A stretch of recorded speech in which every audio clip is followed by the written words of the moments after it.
at World Education, and I am the editor of the Change Agent, which probably some of you have you all heard of that? Okay, good.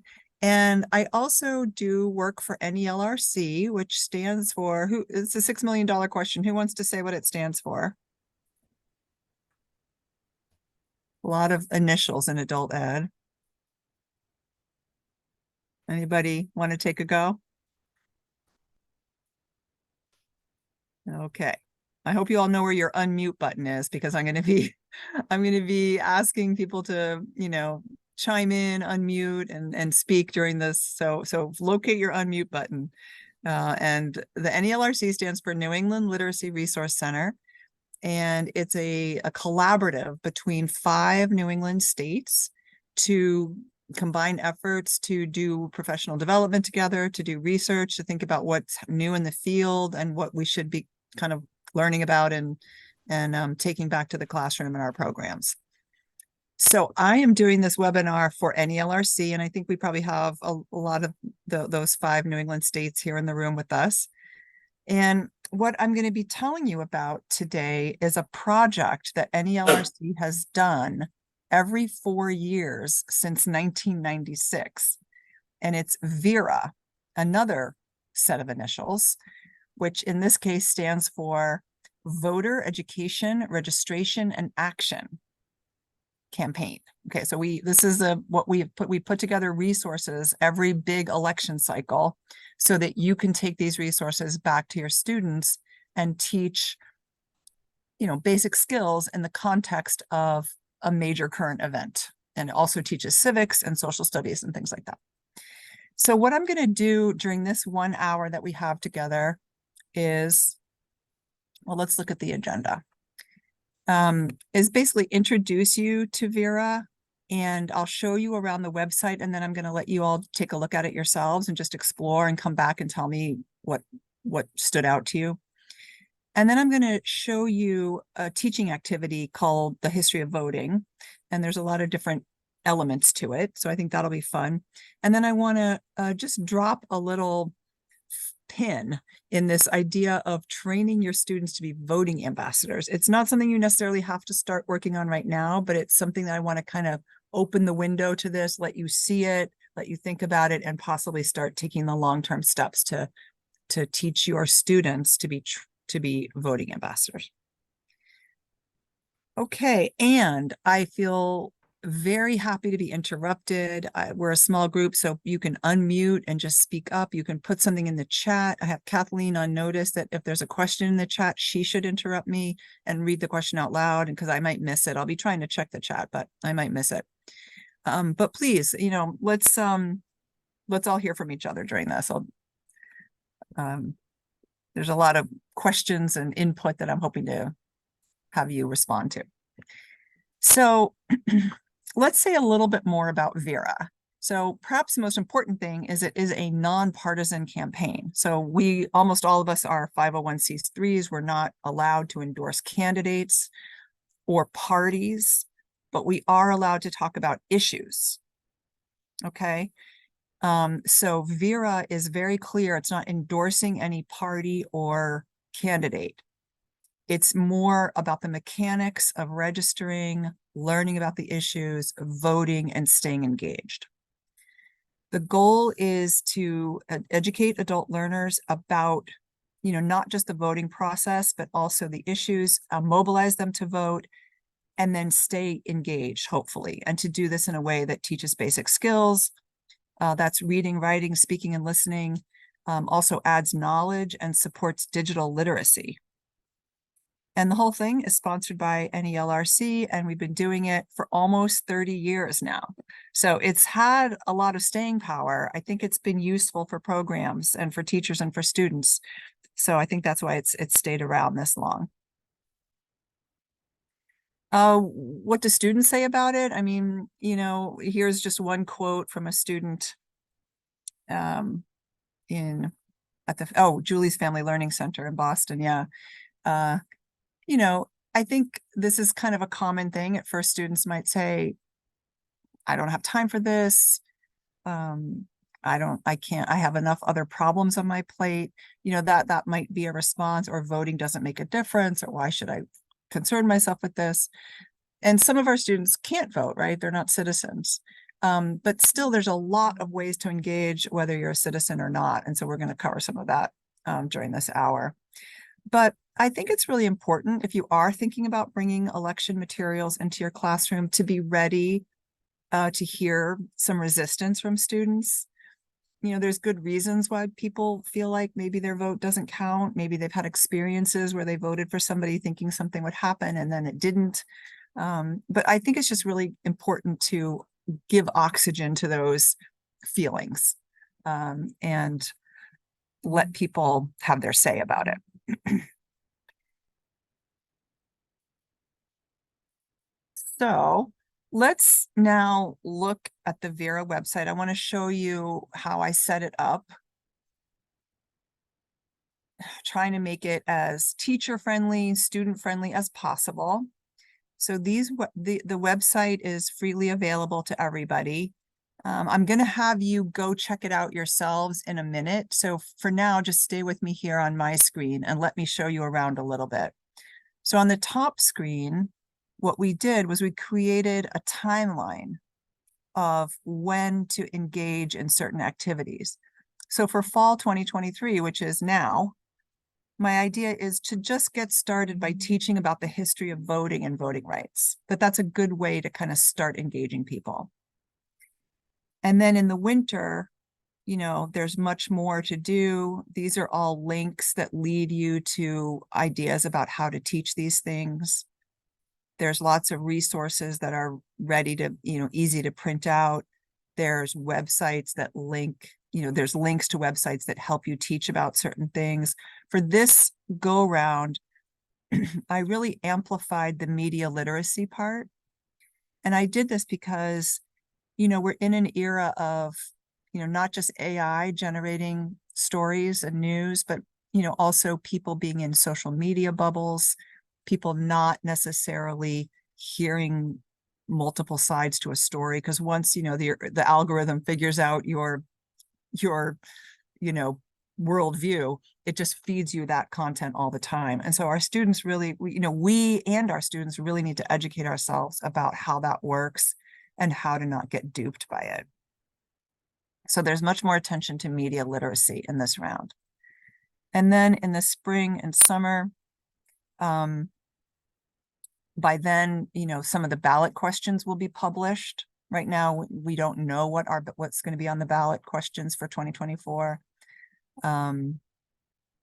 There's much more you can do. Even I hate to kind of narrow people's idea of civics as just being about voting. There's a lot you can do besides voting. So I want to always lift that up as well. And I'm linking you to a lot of change agent materials because the change agent is full of stories, whether it's about elections or not, it's full of stories about students making change.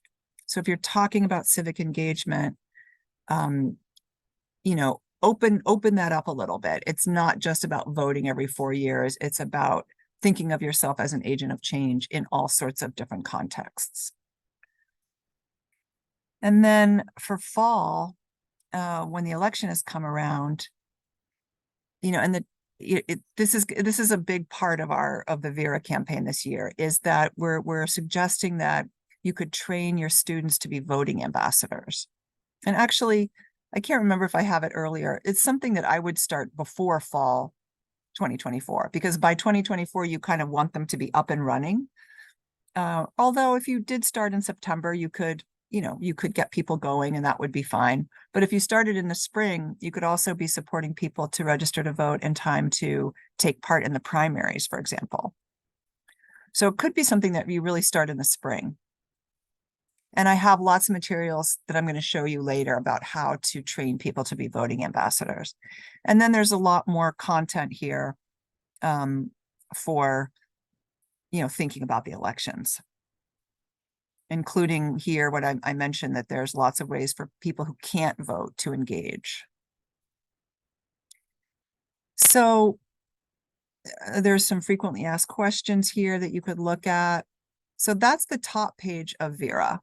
And then the other things that are available are the state-specific voter information. So I went and did research on all of your states. And believe me, every state has a bunch of picky little differences in how to register to vote, when to register to vote. Can you do it by mail? Can you do it, online? Can you do it in person? When, the timing, it's amazing, all the different little differences there are from state to state. So I went and researched it and did the best I could, trying to come up with the information that's relevant for your state.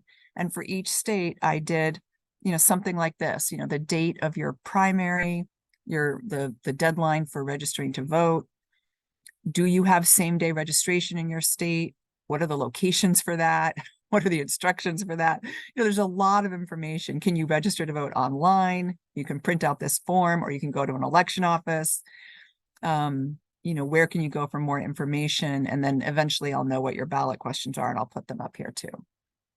Okay, so I did that for all the states. And then I also added, one of my ideas is that you could invite a speaker to come to your program to talk about registering to vote, or talk about whatever the issues are in the election. And so I have some resources from Connecticut, like the League of Women Voters, this Connecticut Citizen Action Group, and Nonprofit Vote Connecticut. So I tried to pick ones that seemed very nonpartisan and reasonable and easy to navigate. Okay, so I did that for each of the states. And so you can just explore here and find, what's useful for your purposes. Okay, so there's the state-specific information. There's also classroom and program resources where you can look at actual lesson plans and activities, look at program-wide activities, find websites with more information, and I'll let you explore there a little bit. You could decide as a program that maybe you want to hold a mock election or organize a voter registration drive. And if you want to do that, then there's some resources there. All right. Go explore a little bit. If you don't mind, Kathleen, you could drop in the link. She already did that. Great, thank you. So click on that link. It's a hot link in the chat. And just look around, see what you see. And come back and tell me, what stands out, what looks interesting, what you might like to try.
So did you have a chance to land anywhere, or did anything grab your attention? Anything you might like to take back to your program or your students? You know, some of you are teachers and some of you are in administration. Well, some of these options are for programs to consider, and some are for teachers to do in their classroom. There's sort of like a mixture. Anybody want to unmute and share something that they noticed, or you can put it in the chat.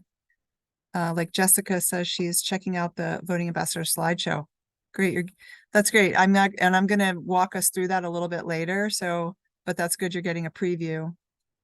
It's powerful and easy to read. Oh, good. Thank you. It's also about like 80 slides long.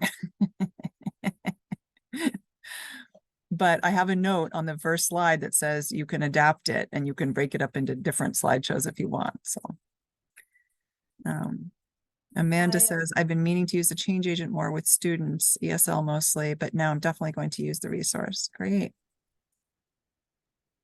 Thank you, Amanda. Well, I'm here. I'm actually checking out the fall 2023, which is the lesson packet 3D. Like you could use those lesson, I guess, for your class. Yeah. I'm not a citizenship teacher, but we offer citizenship here, and that would be nice. Those lessons will help out a lot, I guess. Yeah. I mean, even if you're not teaching citizenship, you know, the GED, a lot of the high school diploma equivalencies require knowledge, not just sort of the ability to read a passage and answer question, but you have to know stuff about US history and about how the government works and things like that. So by diving into this election stuff, you're covering a lot of history and social studies and government. And so you're imparting knowledge in a way that's embedded in current events and in a way that's relevant to learners, because this is going to affect their lives. You know, who gets elected affects your life. So, yeah. Yeah, and that will help me as a voter. Mm-hmm. Yeah. It will help me and give me a lot of information of how sometimes I don't, well, I could say sometimes I don't vote because I either don't have the time to vote, but I'll give it a try. I mean, I'll give it a go. But actually, you know, you should check out the Rhode Island state-specific information and see what it says about mail-in voting, because that's a way to save time. And yes, almost anybody can do that, right? No, people are being lazy this Oh yeah, no, it's a big problem. A huge part of the electorate does not vote. I think about half of the electorate, and by electorate I meant, you know, people who are eligible to vote don't. So it's a little bit of a crisis of our democracy. But okay, I'm going to see some more in the chat. And I Cynthia, this is Kathleen. I see Amy, did you want to say something? I'm just going to say that I appreciate all the curation in general. It's amazing to have this just handed to us. And then I went in specifically for classroom activities and to links to other civics organizations. And I didn't get a chance to fully look in it, but the idea that there were sort of political cartoons, maybe that we could work with. I really like the idea of students or learners being able to use art and to use their hands to kind of stay with an idea for a long time as they're learning about it. Great. I see somebody else Barbara wrote that she liked the election wall idea. You just decorate a whole wall of your classroom or a hallway in your program with, you know, information about candidates. Peter likes the state-specific information. Jennifer says our leadership council could hold a mock election to create awareness and understanding of our high school and ESL students. Yeah, and understanding for it. Yeah, and you know, Ballotpedia, you can print out a mock ballot that looks exactly like the real ballot, except it says on it something like mock or something, or, you know, but I mean, it's really a great literacy opportunity to have a real authentic document like a ballot that you have to read. Because I get into the polling place and I sit there, I'm like, oh my God, you know, it's overwhelming. You know, it's a lot to read, you know, understanding the ballot questions, remembering, you know, you're supposed to turn it over or not. You know, I mean, there's a lot of literacy pieces there. And so getting your students to kind of struggle with a hard document that's an authentic document would be great practice. I love the mock election idea. Where can you usually, I mean, actually print out the ballot, the mock ballot? Well, I'll put it in the chat. It's called Ballotpedia. I'm pretty sure I'm not making that up. I'm pretty sure you can print, and I think even your state Secretary of State's office will give a mock ballot as well. I think you can find it. Okay. So I nobody mentioned the suppression versus fraud. Hmm. Did anybody notice that? That was a set of Google slides that attempts to teach the difference between voter suppression and voter fraud, a big topic in the news, right? A huge source of tension when it comes to kind of the polarization of our society right now and our people's different political leanings, And so what a great learning opportunity to study those words. What does suppression mean? What does fraud mean? How do they happen? And so I created this whole set of Google slides to explore that. So you're kind of working with complex words, but it's very accessible for learners, and it's very grounded in a hot topic that you read about in the news a lot. Yeah. Okay. So this is good. Rebecca said a lot of great resources to use with my ESL and citizenship students. I looked at a couple of the lesson packets. They have many ideas and resources to use in the class. Thank you for that. Thank you, Rebecca. Yeah, good. I'm a teacher too. I'm in the classroom, and I am thinking about you all as teachers when I create this content. I'm thinking what's going to be useful, what's going to be ready to use. Are the activities standard aligned, so I'm trying to think about that. And so I would love, as you try things, if you have feedback from me, I would love to get that. But I do have you in mind and the students in mind. And that's where the change agent comes in, because the change agent content is written by students. So then that's such a great literacy scaffolding for your students to read content written by their peers. Now they're like, oh, this isn't just somebody kind of talking at me. This is one of my peers, and so maybe I'm going to pay more attention. Maybe I'm going to, try harder to, tackle a complex text that feels inaccessible, but I'm motivated because it's written by somebody like me. There's one more message in the chat, Cynthia, that I don't know if you've seen. Does anyone know about Vermont's Front Porch Forum? Sounds very interesting. No, I don't. Amanda has? Yes, that's me. Yeah. So there might be a few. I see a colleague of mine here, or two of them as well. They know about Front Porch Forum. It's like how to even describe it? Every day you can send a post about pretty much anything to this software, and it sends out emails to everyone who's subscribed, and it's very localized. So if you're in a city, it's like only people who also live in that city, you only see that content. So it's a lot of like, does anyone have this I can borrow today? Or did anyone know what happened last night? I saw ambulances or something. But a lot of times it gets quite political.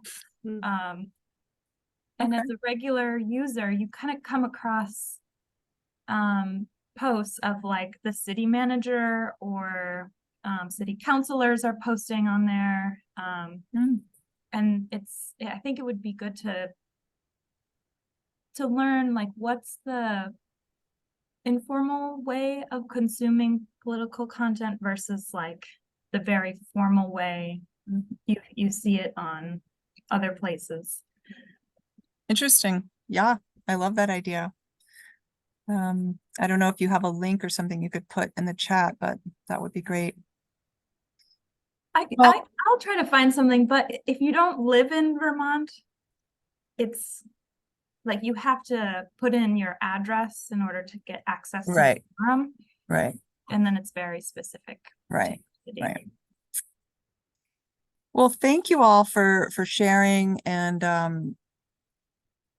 taking a look around the VERA website. Going to come back to the slideshow now and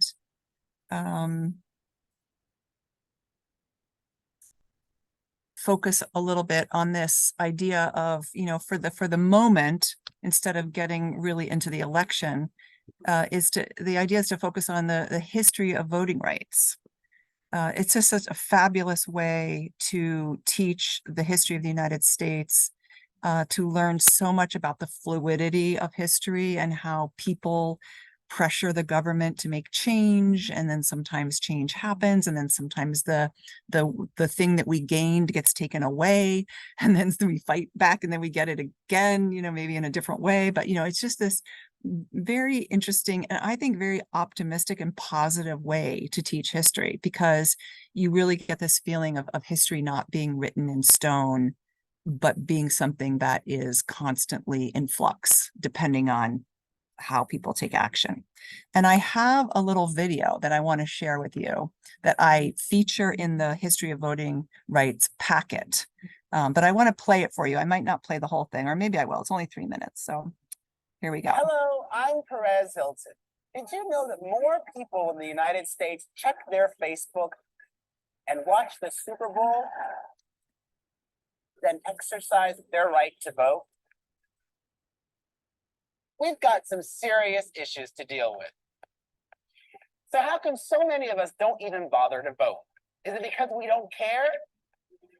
Or maybe it's because we don't know our history.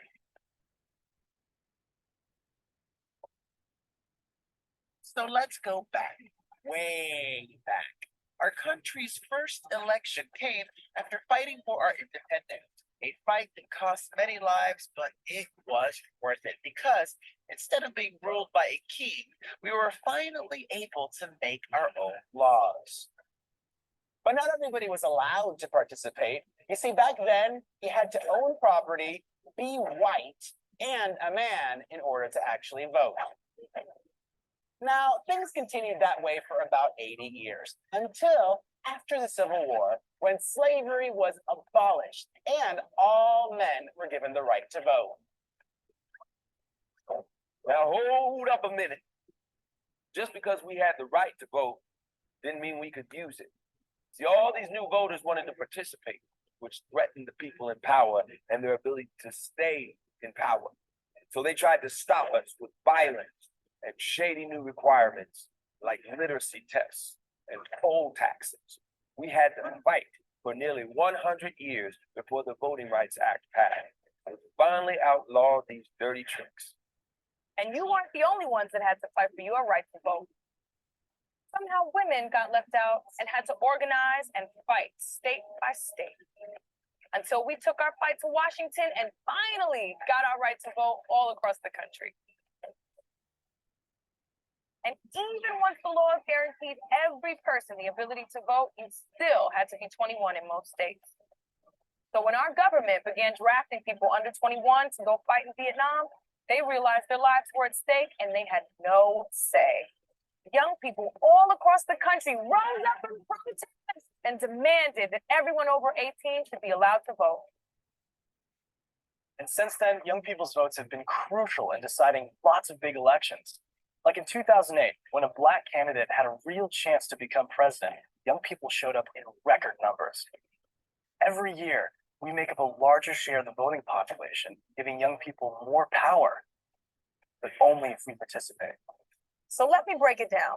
Together, there is so much we can decide, like whether or not we should go to war, or how we spend our money, and how we power our lives.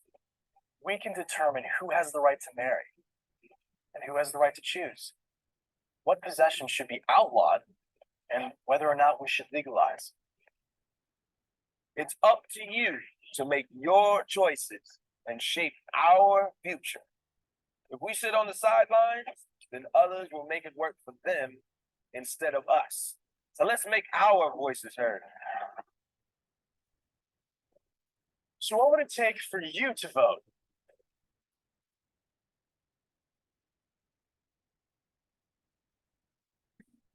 What do you think about that? February, Black Oops. History Month. I'm trying to turn I'll this share off. stories highlighting issues and people. Has anyone seen that video? Yeah. Yeah. You have, Barbara? Yeah, I teach a civics class and citizenship classes, so I've used that video. And there are also a lot of if you're comfortable using children's books in your classes, there are some really effective, I can't think of a title right now, but children's books that really have a historical message about voting and voter suppression. So those can be really effective also. Great. So does anything stand out about the video? Go ahead, Amy. Well, I would think I taught high school for a long time as well. Now I teach adult learners, but I liked that part near the end where there was a really direct, sort of directly spoken list of things that we as a society make decisions about. You know, what we possess, what is illegal, who marries who, you know, that's a pretty, I think those are some really good arguments for even for kind of jaded teenagers a little bit of, you know, you can weigh in on these, and these are, and I know that they actually want to weigh in on them. So I found that part effective. Right. Great. Okay, well, let me go back to sharing my screen. And again, if you have any thoughts that you want to add in, just feel free to put them in the chat or just or unmute and let me know. But yeah, that video is in this packet. So I have this 9-page packet, which I'm going to give you the link to later. And the 9-page packet includes the link to that video. And then it includes this really cool history of voting rights activity, which I have shared with teachers over the years many times, and I've updated it many times, and I just updated it for 2023. So it's brand spanking new. And I want to walk you through this history of voting rights activity. I love this activity because it gets everybody out of their chairs. You know, you give everybody an identity that they play for the history of voting. It invites their knowledge. So you're not just kind of like giving them a lecture about, you know, then this amendment passed, and then these people have the right to vote, and then this happened, and then that, you know, you're just, it's like an activity that imparts the knowledge. You're also just kind of communicating this feeling of inclusion when you get to vote, and also the feeling of exclusion when you don't get to vote. And that's a really good thing to reflect on later. And it communicates, like I was talking about earlier, the fluidity of history and the fact that it's shaped by us. And so let me take you through what this activity does. And the packet includes a script. So it's all very, you know, scripted out for you. You don't have to go look up the history of voting, you know, to be able to do this activity. So what you do is in your classroom, and you need about, I think, 12 or 13 people to take all the different identities that are listed in the packet. And so there's some of them there, like wealthy white male, immigrant, African-American female, you know, and there's all other identities that you would hand out to your students. And they would take on this identity for the duration of the activity. And then you put a can't vote sign on one part of the classroom, and on the other end of the classroom, you put a can vote sign.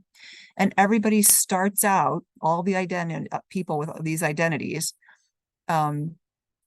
start out in the can't vote side of the room. Okay, because at the beginning of US history, really nobody could vote. And that's not totally true. You know, this is, you know, in some local elections, white men could vote on some things, but they couldn't vote, you know, on a level or a scale that they wanted to.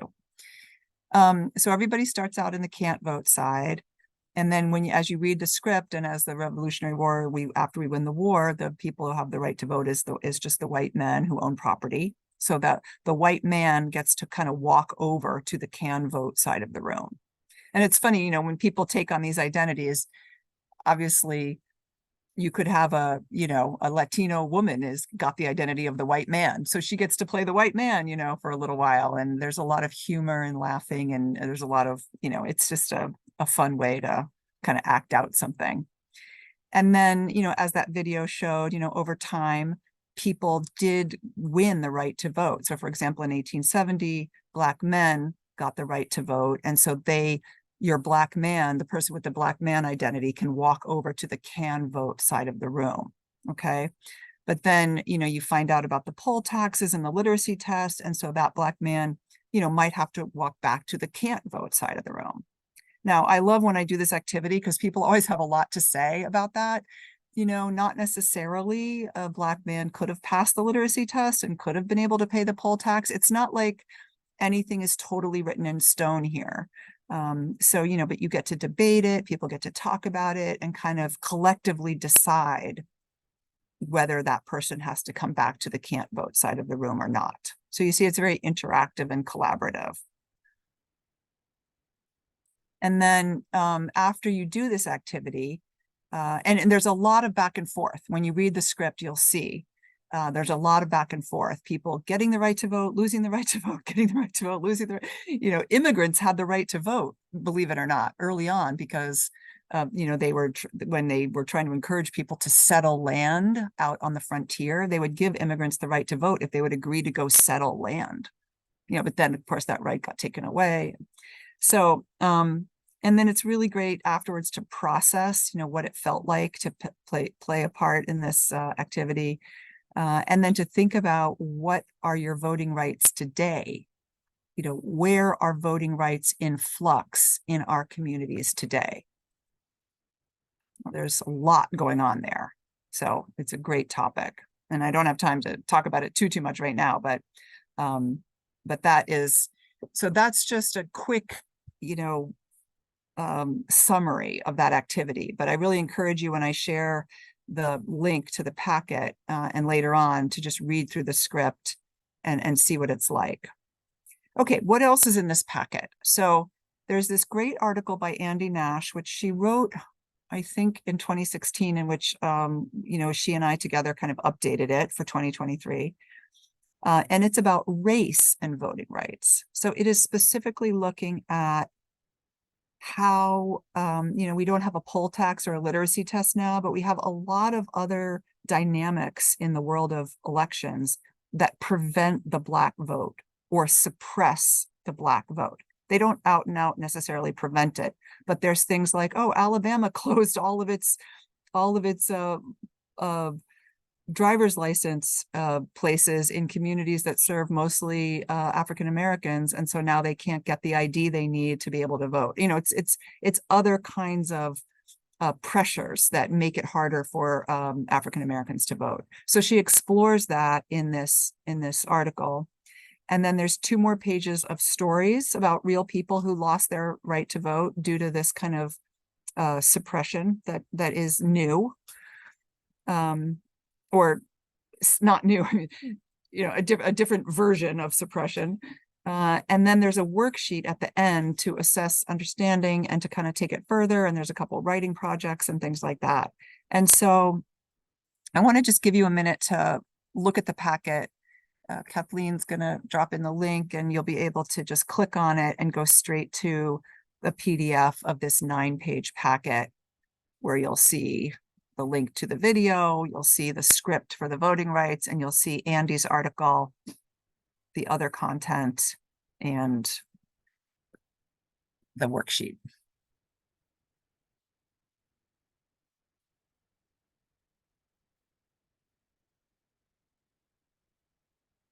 And as you look at the packet, and when you come back, I'm going to ask you to share, what sort of skills are you going to be teaching if you teach from this packet? And I want to kind of collect your thoughts on that on one of the slides.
Has anybody here ever done that history of voting rights activity?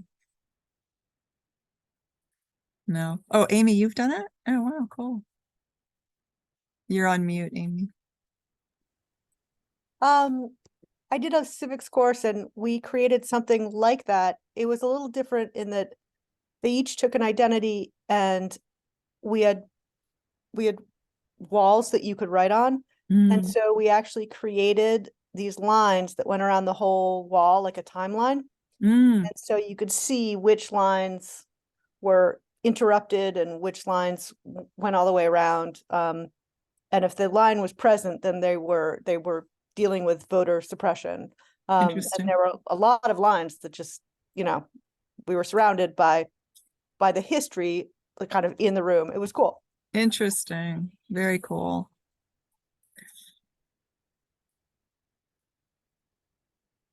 So yeah, let's come back here. I know I'm not giving you that much time, but we don't have too much time. I just want to point out that Elena says she likes the script and it's helpful to have the steps clearly written out. Yeah, it's, you notice the script is in bold and then underneath in square brackets, there's sort of like blocking. Like if you've ever done theater, it says what to do, who's supposed to walk where, and that there could be debate and discussion, and you want to invite all that. You don't necessarily want to be the orchestrator of it. You want to invite people to talk to each other about what should happen now and to have all the feelings, related to what's happening. Like I once did this activity with people, and they in 1870, when Black men get the right to vote and walk over to the can vote site, somebody in the audience, an African-American woman, kind of shouted out, "That's not true." And it was so great because, like, in fact, she's right. She was right, right? I mean, like, technically they had the right to vote, but her lived experience and understanding of like what was happening at that time was not that people had the right to vote, so just her blurting that out like gave us all a chance to look at that in a way that you wouldn't if somebody was just kind of giving a lecture. Okay.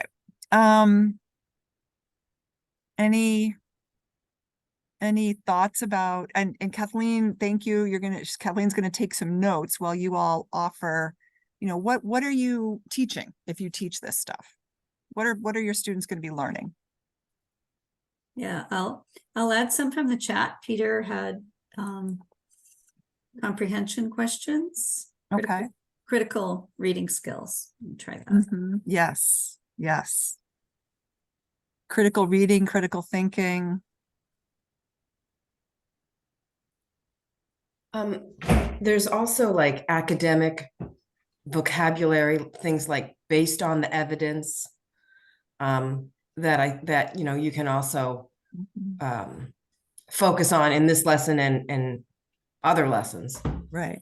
And according to the author, what are the, that kind of college and career readiness standard that asks us to always look for evidence in the text and not just speak off the top of our heads, but really be able to point to where in the text it says that such and such a thing, a claim is being made. So that's a very standards aligned activity.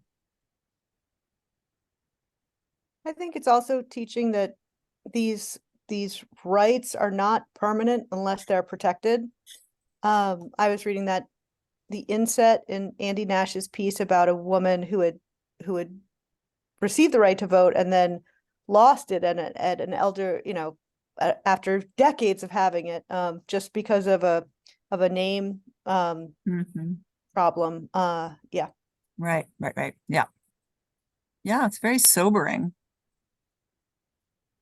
Well, you're working on empathy skills as well, and having What them skills? empathy, like build empathy. Mm-hmm. And that also there's many people who try to fight for that right. Mm-hmm. And so you can, between the personal stories and then living out, right, the activity, you can build the empathy skills as well. Yeah. Great. A lot of speaking and listening, right? If people are talking, getting really activated by these activities and stuff, then they're talking and they're saying stuff and they're listening to others, responding.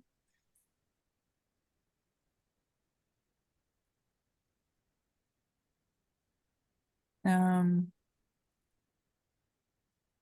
Jessica's, we have a couple people here who teach one-on-one.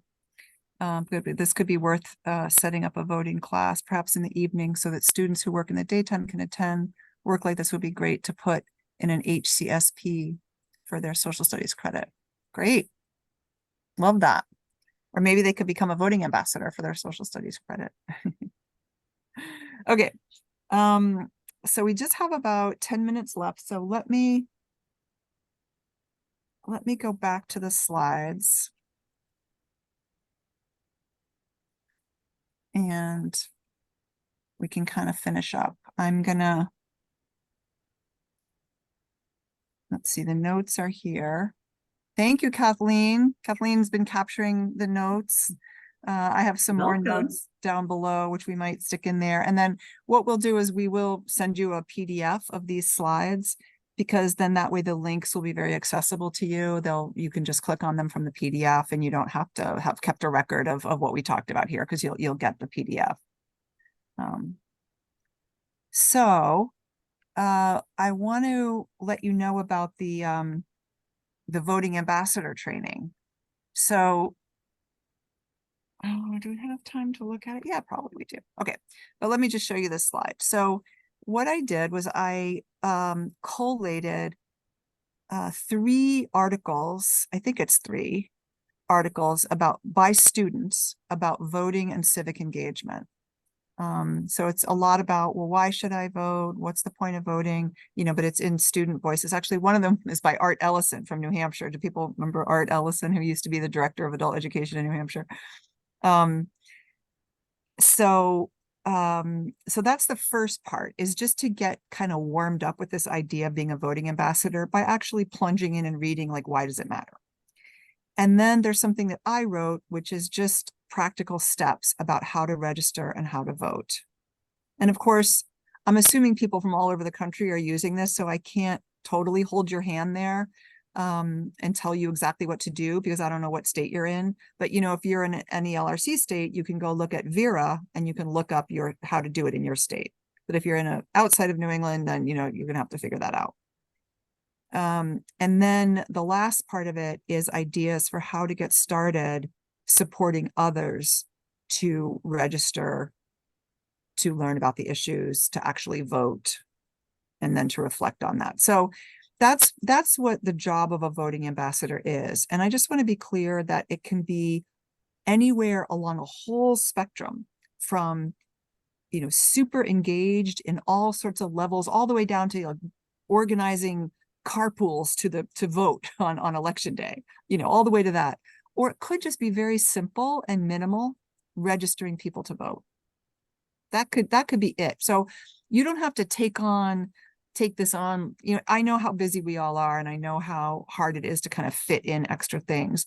You could take this on in a kind of a minimal way, that your goal is to train people how to register to vote, and then how to show other people how to register to vote. This could involve a really good digital literacy, because it's in most states you can register to vote online.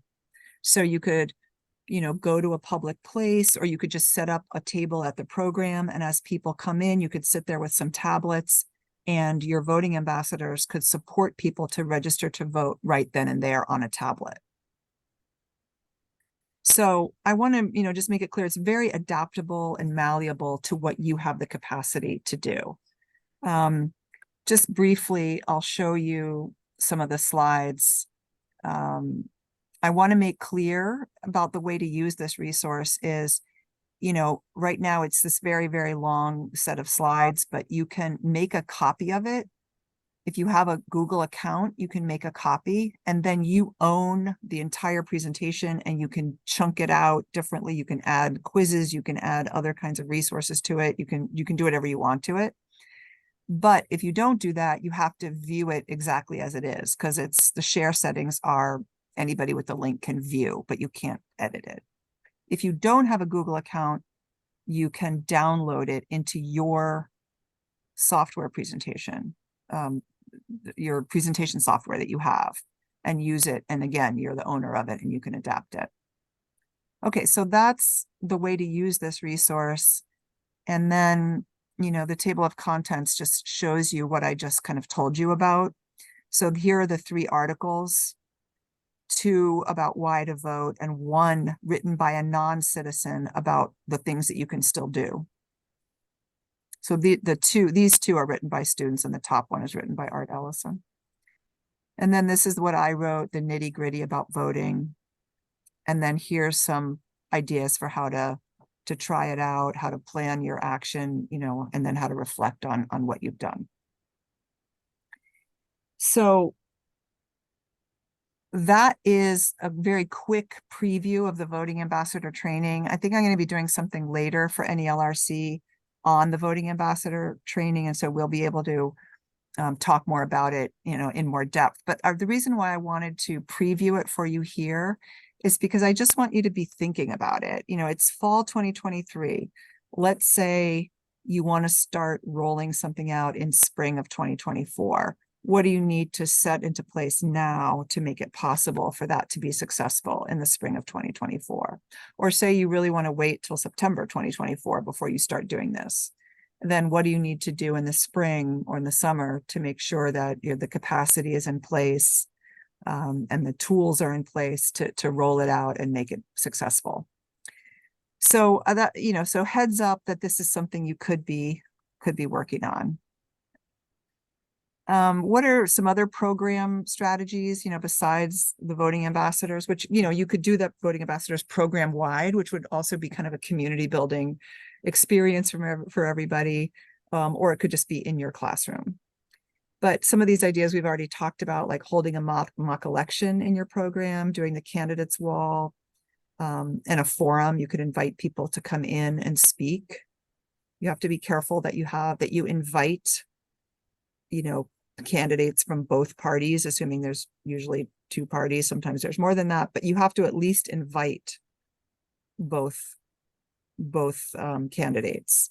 Otherwise, it looks like you're partisan. You could make a student infomercial about voting. I'm not going to show you. I have an old one from, I can't remember what year it's from, but it's the link is going to be in the slide, so you can go watch it if you want, and you could share it, show it to your students. It's very cool. It's students talking in their own voices, sometimes in English, sometimes in their language from their country of origin. But you could make your own infomercial about voting. You could invite guest speakers. You could have visits with legislators, and then on election day, maybe you could do, big activities, organized rides, or, I don't know. So those are just some ideas. And if anybody has more ideas, if you want to share them in the chat, or if you want to unmute and share it, we would love to hear. So, yeah, I think what I'd like to do right now is stop sharing and just come back and see, as a way to kind of close out. Do you have any ideas about like a next step that you might like to take? And it might even just be go back to your program and talk with a colleague about what you learned here today, and just kind of shoot these ideas around. Sometimes it's really just a conversation that needs to happen, and maybe it could be with one other person or a few other people. You want to try out these materials in the classroom? Do you want to think about building capacity for the voting ambassador training? So yeah, I have one more slide. This is an old picture from 2008 of a mock election that was being held at the International Institute of Boston. And so I would love it if you all do hold mock elections or do any of these activities, if you could take pictures and share them with me. I would love to be able to promote more recent pictures of these activities in future webinars. So keep me in mind if you do it, and let me know. Yeah, so just as a way of closing, would anybody want to share a next step that they might take?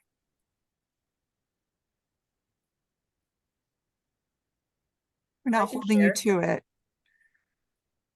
Can you hear me? Yes, go ahead, Elena. Hello, everyone. I manage a citizenship tutoring program at the Rian Immigrant Center in downtown Boston. And a project I've been working on is collecting resources for new citizens about their right to vote and other privileges and rights that they have now that they are new citizens. So I really love the voting related resources and the video that we saw, and like I think there's one about the electoral college as well. So my brain is already thinking of, okay, which one of those resources can I use in my like final product of whatever it may be of what I'm going to share out with the new citizens that leave our program once they're naturalized. Because right now, once they get their citizenship, they just leave off and go, and you know, we don't really hear from them, and we don't really have any resources to help them understand, not only with voting, like resources about like how to get your US passport and like what you can do now with petitioning for family members also to come to the US and other immigration related things. So that's definitely what I'm going to use some of the resources for. Great. Thank you. Thank you. Deploying resources. I love it. Mm-hmm. You see, Jessica is going to take steps to talk with colleagues about a series of classes about voting rights and also about helping people learn about how to become a voting ambassador. And Amanda says, let's do it. I love that. I love the enthusiasm. That's great. Anybody else have a thought about what you might do next with the content from today? Well, I begin my trimester of civics, because that's what I'm primarily using this for, in 2 weeks. And it's definitely I want to go back and see how I teach the lessons to incorporate more of these resources. And especially when we get into the spring, you know, January, February, when primaries are starting, it's something we can do to reach out to our kids who are eligible to vote, to actually sign them up to vote. Nice. Any other final thoughts or on next steps, or just, you know, as we close out, something you want to take with you from this?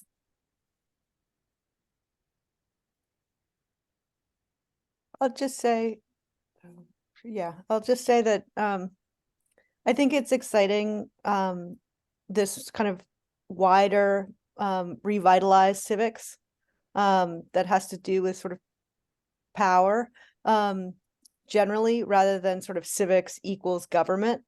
And so talking to colleagues, I think, will be a good idea, and sort of remind them that there are different ways to see civics. That's great. I'm so glad that you picked up on that, because that's a near and dear to my heart as well. You know, a broader definition of civics. All right. I just wanted to, I put a query in the chat. What state are you guys in, the ones who are ready, are gung-ho and ready to go? But yeah, and Barbara says, great resources. Thank you so much. Oh, you guys are in Vermont. Excellent. Yay. Okay. Well, you all have been great for this hour. You've really, thanks for being here, and thanks for participating and following along with a lot of information coming your way, but I hope it kind of can settle in there and you can figure out how to deploy it in the classroom and in your program. So yeah, thank you so much. We'll be sending out the slide deck with all of the links and the video from today.